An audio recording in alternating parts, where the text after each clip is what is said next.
In 1974, a little northwest logging town was host to one of the largest international events in history. When Spokane, Washington hosted the World's Fair, Expo 74, it not only became the smallest city to ever hold a World's Fair, but transformed itself forever. The leadership required to inspire support for such a monumental dream and overcome a seemingly endless array of tactical obstacles in its construction resulted in accelerating the renewal of Spokane's urban core and left a legacy for future generations. It was very peaceful, and it was very much behind the times. We had just really not kept up with the state, with the region. And by the 1950s, downtown Spokane had been obscured by railroad tracks and trestles. Joe Kipper, the owner of the large business Sears and Roebuck, became disturbed with the condition of downtown and announced he was moving his company to Northtown. This was bad news for downtown, but Kipper used his announcement as a call to action. Even through Kipper's negative reinforcement, he inspired a change and led the way to renewal. One of the most amazing aspects of Expo 74 and Spokane and the Spokane community was the truly unusual level of leadership that emerged as part of the Expo 74 project.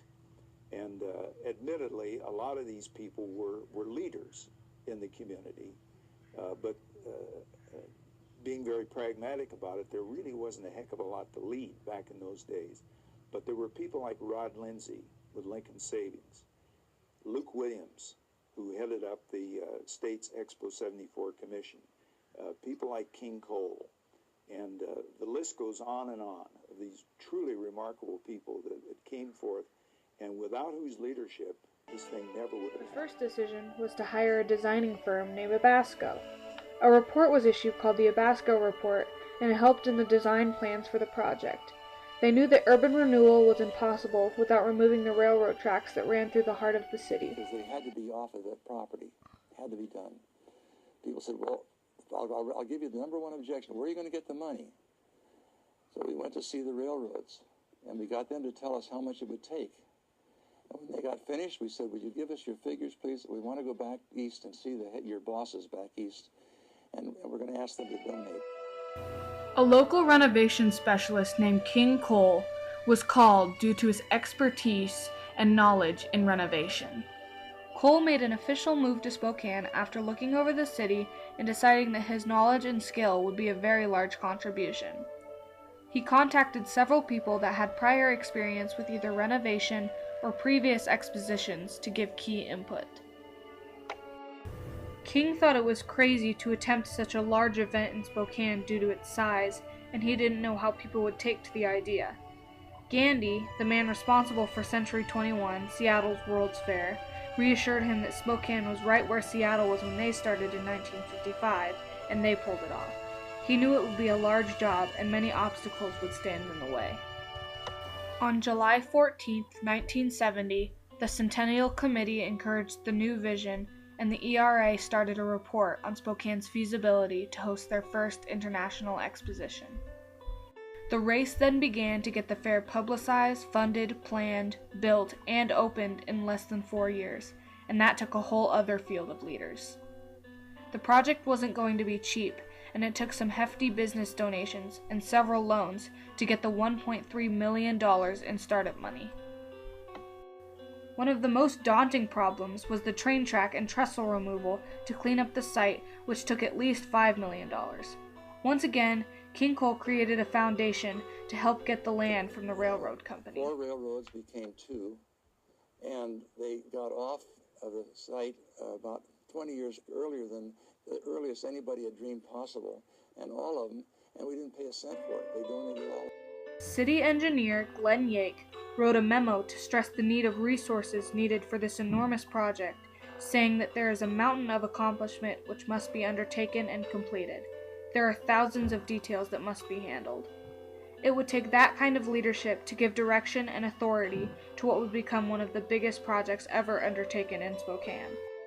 Having a concrete theme would be very important to the appeal, and environmentalism seemed to fit.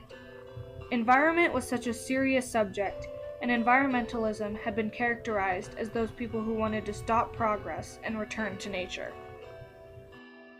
Spokane's Falls had been the gem of downtown and needed to be rediscovered.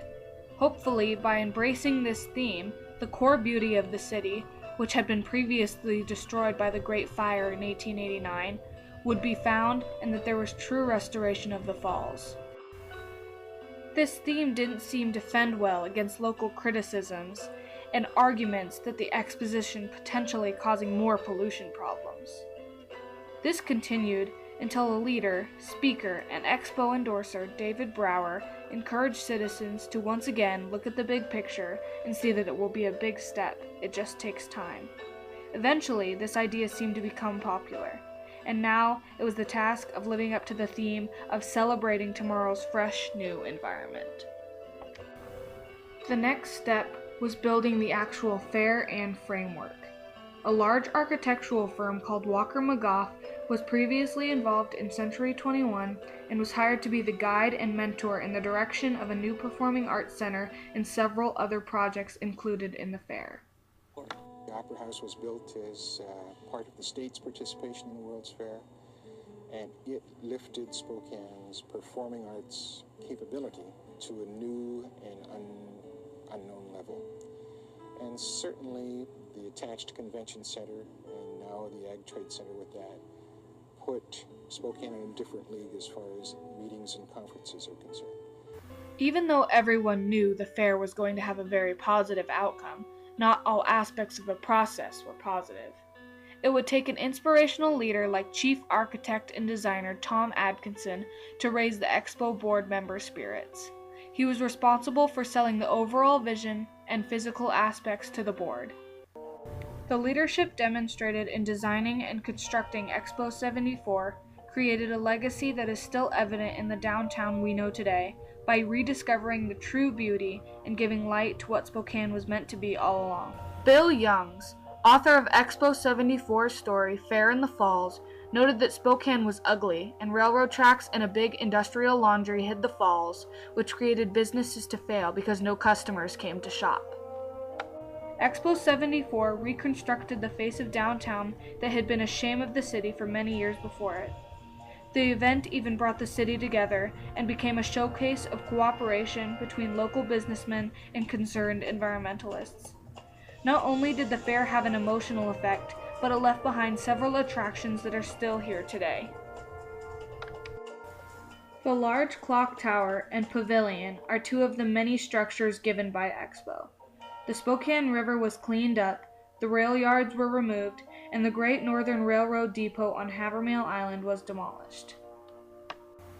These changes resulted in the various additions of the Loof Carousel, amusement park, 850-seat theater, a multi-purpose convention center, and the gondola skyride over the replenished Spokane River. The 100-acre piece of land was renamed Riverfront Park and is now an icon of Spokane and is host to many large international events today. The contribution that park has made to Spokane is that it has provided a kind of an anchor to downtown. That downtown Spokane is different than most other downtowns because it has Riverfront Park. See? And even though that has seen its peaks and valleys since Expo 74, it's still there, and it's still functional, and it's still, to a very, very commendable degree, serving the purpose for which it was intended. The confidence Spokane acquired led us to now hosting two of the biggest events in the world, Hoopfest and Bloomsday. From a physical perspective, the urban renewal and focus on building a vibrant cultural center in downtown has continued with the construction of a university education extension center and a state-of-the-art arena that has been host to events such as NCAA championships and the U.S. figure skating finals. Spokane found a new character and a new confidence and a legacy that continues to be a source of inspiration.